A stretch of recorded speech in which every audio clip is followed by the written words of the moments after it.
నాది నారాయణపేట మక్తలు ఇక్కడనే నేను పెరిగినా అన్న సంతోషం తల్లి నువ్వు ఇక్కడనే పెరిగినావు మేము కూడా ఒప్పుకుంటాం మీ అమ్మమ్మలో ఊరు కూడా గీనే మన మండలమే మద్దూరు మండలం ఏ ఊరే ఈ పక్కనే పెదిరిపాట్ల ఆమెకు చుట్టాలు ఉన్నారు నాకు కూడా తెలుసు అర్ణమ్మ చుట్టాలు మరి ఎందుకమ్మా మాకు కృష్ణా జలాలు రాకుండా అడ్డుకున్నావు ఎందుకమ్మా మాకు కృష్ణా వికారాబాద్ రైల్వే లైన్ రాకుండా అడ్డుకున్నావు ఎందుకమ్మా నువ్వు మంత్రి పదవి దిగిపోయే వరకు మా మద్దూరు కోస్గికి డబుల్ రోడ్ ఇవ్వలేదు ఎందుకమ్మా దామర్గిద్ద నుంచి మా మద్దూరుకు డబుల్ రోడ్ వేయలేదు ఎందుకమ్మా మా మైపి నగర్ నుంచి చించోలి వరకు రోడ్డు గుంతలు పడి 3 గంటలు పట్టేది కోస్గికి రానికి ఎందుకు వేపియలేదు తల్లి ఎందుకు మాకు మన్నెగూడ నుంచి గుల్బర్గా వరకు మా రోడ్లు ఎందుకు బాగు చేయించలేదు మా గ్రామాలలో స్కూల్ ఎందుకు కట్టియలే మా పాలిటెక్నిక్ కాలేజ్ మేము తెచ్చుకుంటే చాలా రోజులు దాన్ని కట్టకుంటే ఎందుకు అడ్డం పడ్డవు తల్లి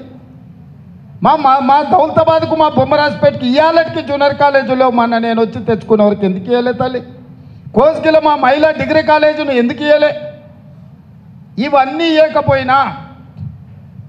ఆమె నేనేదో కక్ష కట్టినా అర్ణమ్మ గారిని నేనేదో అవమానిస్తున్నాను అంటున్నాను అమ్మ తల్లి నేను ఈ రాష్ట్రానికి ముఖ్యమంత్రిని ఈ మహబూబ్నగర్ జిల్లాలో నాకు శత్రువులు ఎవరు లేరు నాకు ప్రత్యర్థులు కూడా ఎవరు లేరు శత్రుత్వం చేరి శత్రువు చేతులు నువ్వు కత్తి దాకని మాత్రమే చెప్తున్నా శత్రువు ఆ కత్తి తీసుకొని పాలమూరు కడుపులో పొడవాలనుకుంటే శత్రువు చేతులు నువ్వు చురకత్తి పోయి మా కడుపులో ఎందుకు ఓడిస్తున్నావు తల్లి అని చెప్పిన నేను ఇవాళ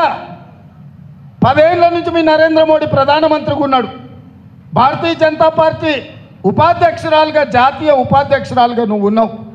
ఎందుకు మా పాలమూరు రంగారెడ్డి ఎత్తిపోతల పథకానికి జాతీయ హోదా తీసుకురాలేదని నేను అడిగిన ఎందుకు మా కృష్ణా వికారాబాద్ రైల్వే లైన్ పూర్తి చేయలేదని అడిగిన ఎందుకు Mahabubnagar Raichur road national highway అయితే పనులు పూర్తి కాలేదని అడిగిన గివే కదా నేను అడిగిన ఇవాళ మాకు అవకాశం వచ్చింది చేసుకుందాం అంటే మళ్ళా నువ్వు నరేంద్ర మోడీ చేతిలో కత్తివై ఇవాళ